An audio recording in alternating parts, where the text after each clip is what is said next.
Thanks, Matt. Well, thank you. I am delighted and honored to be here with you. I love the theme of this TED Talk series, The Future of Stories, because I've always believed that the stories we tell ourselves end up leading to the stories that we live.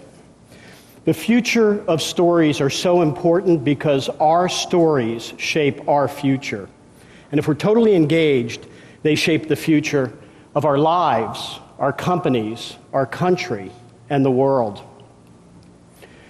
When Henry Ford said, "If you believe, whether you believe that you can or cannot, you are right," what he was really talking about were the stories that we continually tell ourselves. There he is. Allow me to share a brief version of my personal history. When I was growing up as a young boy, there I am, my dream was to be an ocean explorer. And I'm sharing this story with you because I want to illustrate how stories actually can inspire you to live your life's passions and accomplish great things. So I'd watch Jacques Cousteau on TV at night, and then I'd go to the beach and I'd snorkel for hours on end. Through college and MBA school, I worked as a diver, and I created the opportunity to personally explore hundreds of shipwrecks. And back then, I dreamed of building a business that would allow me to search the world's oceans looking for missing shipwrecks and their unknown or their forgotten stories. Today, as the president of Odyssey Marine Exploration, I'm living my childhood dream. And I have the great fortune to work for a company whose mission is to bring lost historic artifacts, valuable trade goods, and unknown or forgotten stories back to the light of day. Every day, we're out on the ocean and under the sea working to bring history back to life.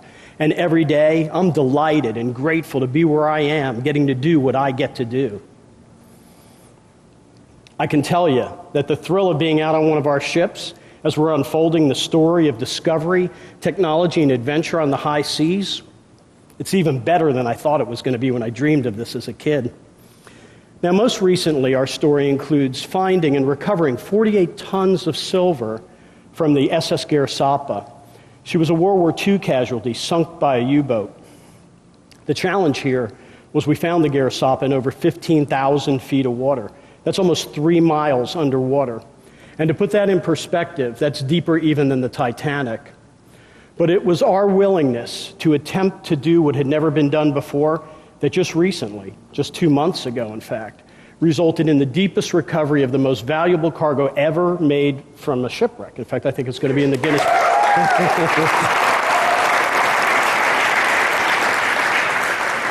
Thank you. I think it's going to be in the Guinness Book of World Records, actually, we found out.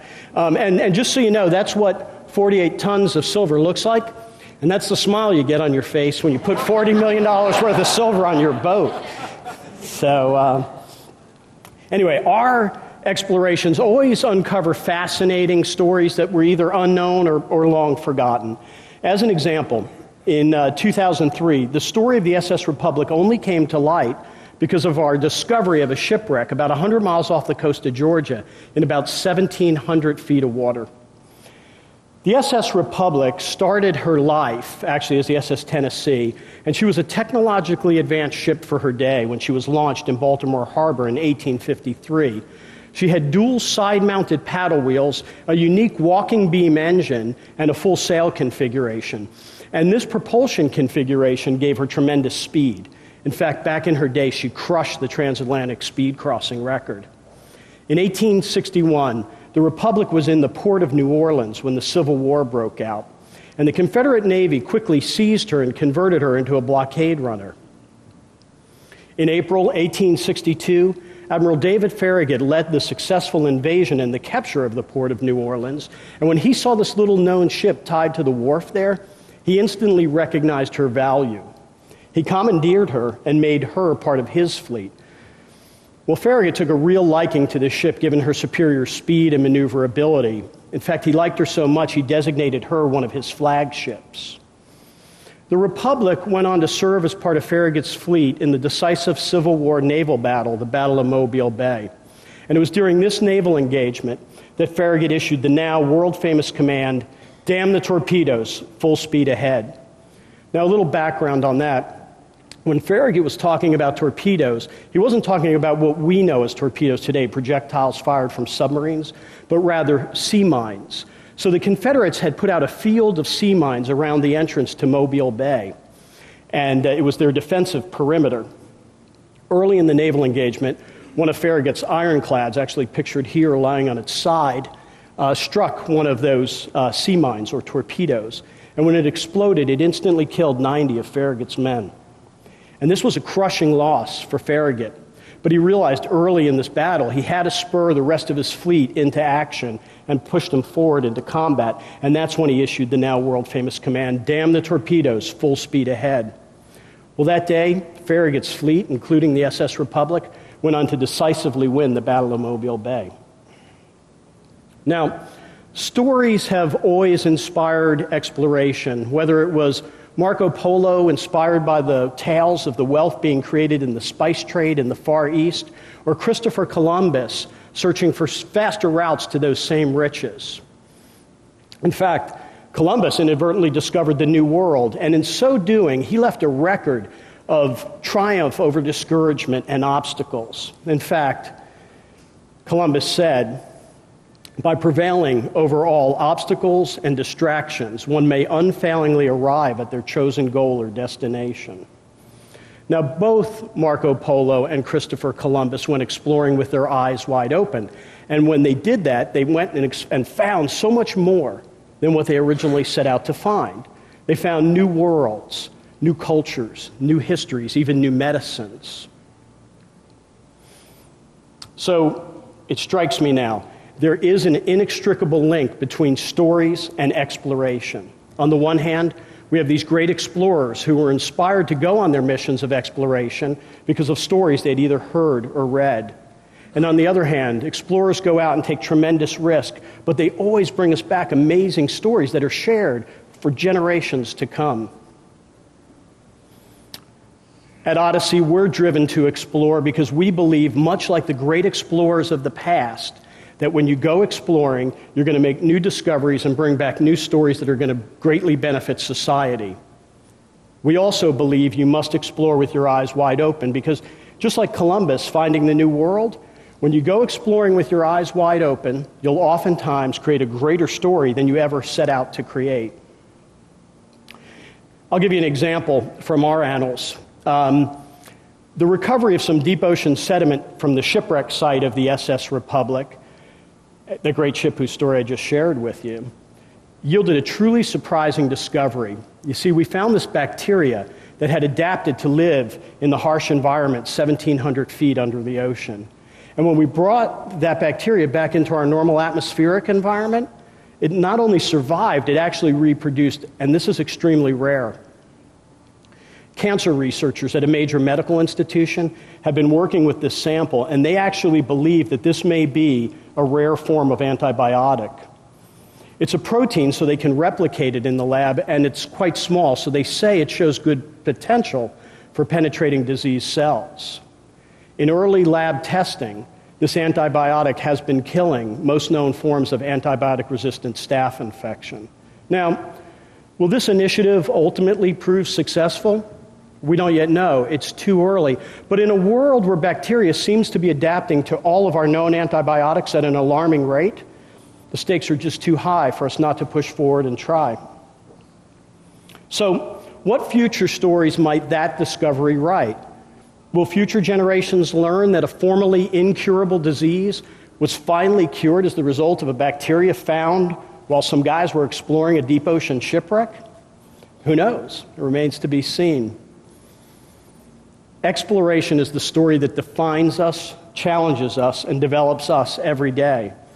And I think that's how it is for all of us in our chosen pursuits. We're working, we're exploring, we're always having to overcome obstacles in ways that ultimately define us, in ways that provide us life stories that seed our future growth. Sadly, short-sighted government regulation and a lack of funding sources are beginning to conspire to threaten exploration in our country. In my lifetime, our country has gone from attempting to figure out how to put a man out into space and bring him back alive to actually figuring out how to live in space for extended periods of time. But now, government-sponsored manned space exploration programs are being eliminated. There is hope, however. While public funding for these initiatives is drying up and for the foreseeable future, there is a new breed of entrepreneur who's stepping up to commercially fund space exploration. And there is no doubt in my mind that this commercially funded space exploration will extend our knowledge and will give us new stories and new discoveries that will be passed on to future generations. Now, explorers have always had to overcome challenges and obstacles. That's just the nature of exploration. But they didn't usually have to overcome challenges in the form of restrictive and strong government intervention that serves to discourage, if not prevent, certain forms of exploration. You know, as a young boy, I spent hours at the Jersey Shore looking for treasure. And while I never found anything of tremendous value, I always wondered, what was out there in the deep ocean? What would have happened to my story if I never sought an answer to that question? Or worse yet, what if someone told me to stop asking? What if my story had shriveled and died for lack of opportunity and encouragement? You know, our country was founded by explorers, and they were inspired by a dream of what was possible. Not necessarily probable, but possible. When our founding fathers wrote in our Declaration of Independence, "We hold these truths to be self-evident," that was just a story. Self-evident to whom? Nobody on the face of the earth had ever formed a democracy this way until a compelling dream and a story of what was possible stirred the hearts of a handful of brave souls. What if we were to stop exploring and stop questioning? What would that mean for the future of stories? What would that mean for the future of our world? All of us here believe in the power of imagination and in the power of dreaming big. We believe in the future of stories, and each one of us can harness and present the excitement of discovery in ways that light up the next generation of future dreamers, explorers, and storytellers. If we believe that the great explorers of the past, we've benefited from their stories and their discoveries, then each one of us here has to do our part to preserve a society that encourages and rewards exploration. Now, there will always be naysayers. There will always be those who fearfully proclaim the earth is flat, and if you sail over the horizon, you will certainly fall off the end and die. There will always be those who are willing to take the fruits of progress, but who are not willing to take the personal and economic risks associated with exploring new frontiers. To those people, I say, have faith. Have faith in your country's desire to push forward. Have faith that the true key to economic success lies in allowing entrepreneurs to take risks and make new discoveries. Have faith that we cannot solve the challenges of today and tomorrow with yesterday's fears. Have faith in the explorers of today. Now, I could not ask that here if I didn't think everyone here was an explorer in their own right. So let's stay the course. Let's push the boundaries of what is possible. Let's work together to explore the possibilities of tomorrow. And in doing that, let's write new and truly amazing stories. I offer you my heartfelt support as you courageously develop your stories. And in doing that, I wish you good luck and Godspeed.